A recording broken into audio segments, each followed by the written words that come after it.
안녕하세요. 정미정입니다. 여러분은 유네스코가 어떤 말의 약자인지 혹시 아시나요? 바로 국제연합 교육과학문화기구라는 영어의 첫 글자들을 따서 만들어진 유엔 전문 기구인데요. 가장 첫머리에는 이 에듀케이셔널, 교육이 자리 잡고 있습니다. 그만큼 이 교육은 세계 평화와 인류 발전을 위해서 매우 중요한 역할을 하고 있다고 볼 수가 있는데요. 그래서 준비했습니다. 제가 오늘 찾아갈 곳, 바로 유네스코 한국영입니다.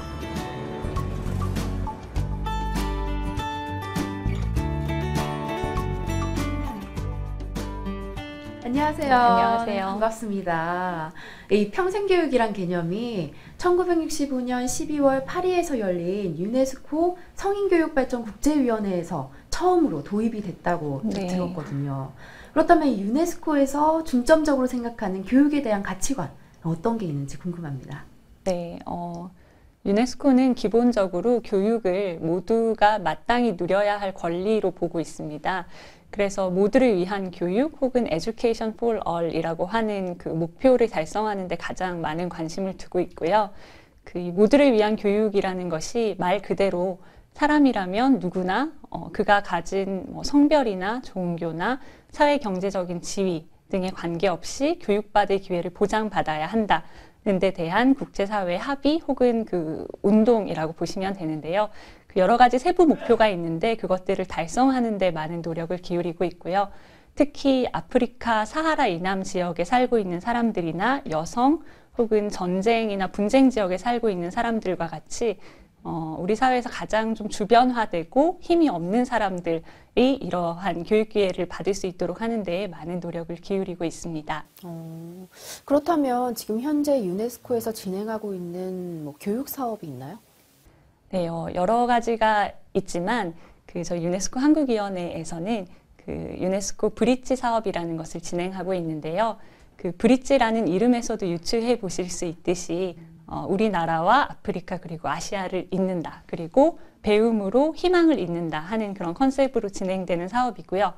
아프리카 같은 경우에는 남아공, 레소토, 말라위를 포함한 6개 국가를 선정해서 그 국가의 마을에 그 지역학습센터라는 것을 구축해서 그 마을 주민이라면 누구나 그 배움을 얻을 수 있도록 하는데 많은 관심을 기울이고 있고, 또한 우리 한국의 청년들을 그 브릿지 활동가라는 이름으로 현지에 파견해서 그 마을에서부터 좀 긍정적인 변화를 이끌어내는 어떤 촉매제로 활동할 수 있도록 많이 노력을 하고 있습니다. 아시아 프로젝트 같은 경우에는 이제 아프리카에 비해서 조금 더 문해 교육에 집중을 많이 하고 있는데요. 특히 여성들의 그 문해에 많이 관심을 기울이고 있고요.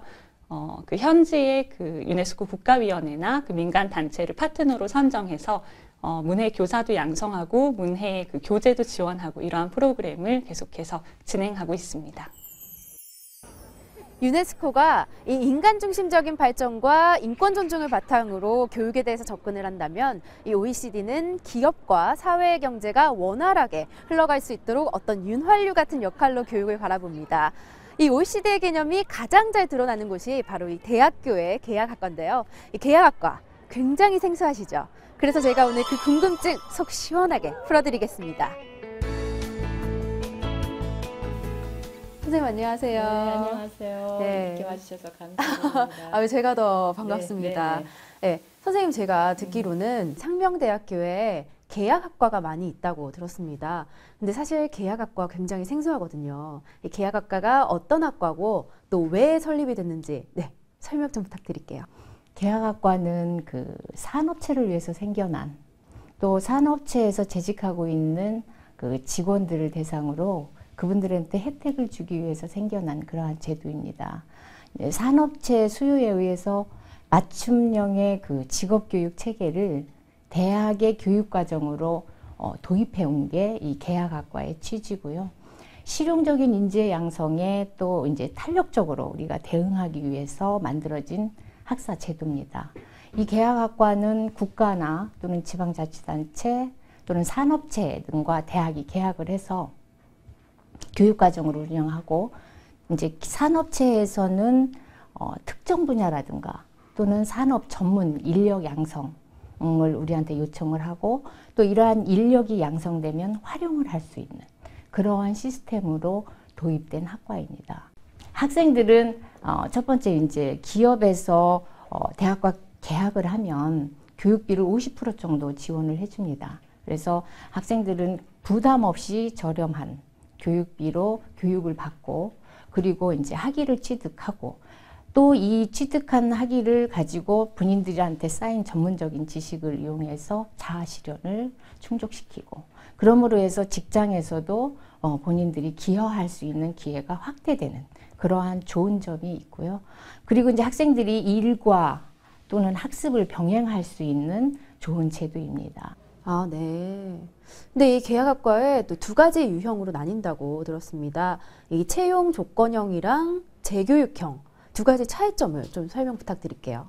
그냥 쉽게 생각하시면 됩니다. 채용 조건형은 기업에서 채용을 조건으로 해서 대학하고 계약을 하고 교육비 50% 이상을 지원해서 본인들이 원하는 인재를 양성해 달라고 우리한테 교육과정도 요청할 수 있고 프로그램도 요청을 할 수가 있습니다. 그러면 이제 대학은 거기에 맞는 교육과정을 만들어서 운영을 하고, 재교육은 직장에서 재교육이 필요하거나 또는 직무 능력을 향상시킨다거나 또는 전직에 대한 교육을 위해서 기업 이제 대학에 요청을 하고, 물론 이때도 계약을 하고 교육비를 50%를 지원을 합니다. 그렇게 해서 이 이제 직원들이 회사에 돌아가서 본인들이 배운 그 전문적인 지식을 활용하고, 그렇게 되면 기업의 발전을 이 사람들이 견인할 수 있는 이러한 효과가 있습니다. 그럼 제가 듣기로 호텔 외식 경영학과, 뭐 뷰티 예술 경영학과 등 이름만 딱 들어도 굉장히 매력적인 학과들이 많더라고요. 근데 계약학과 내에 어떤 학과들이 개설돼 있고 또 현장에서는 어떻게 교육이 이루어지는지 설명 부탁드릴게요. 그 산업체 수요에 탄력적으로 대응하기 위해서 20여 개의 계약학과를 개설해서 운영하고 있습니다. 첫 번째가 기술경영공학과인데요. 이거는 이제 성남산업단지하고 기술혁신협회에서 요청해서 만든 학과인데, 이거는 현장 적응형 인재 양성에 목표를 두고 직접 현장에서 수업을 하고 있고, 현장의 소리를 들으면서 그 현장에 맞게 교육과정을 편성해서 운영하고 있습니다. 그리고 두 번째가 감성공학과인데요. 감성공학과는 지금 세계적인 과학의 트렌드를 가장 잘 반영한 학과라고 할 수 있는데, 이 학과는 융합학과입니다.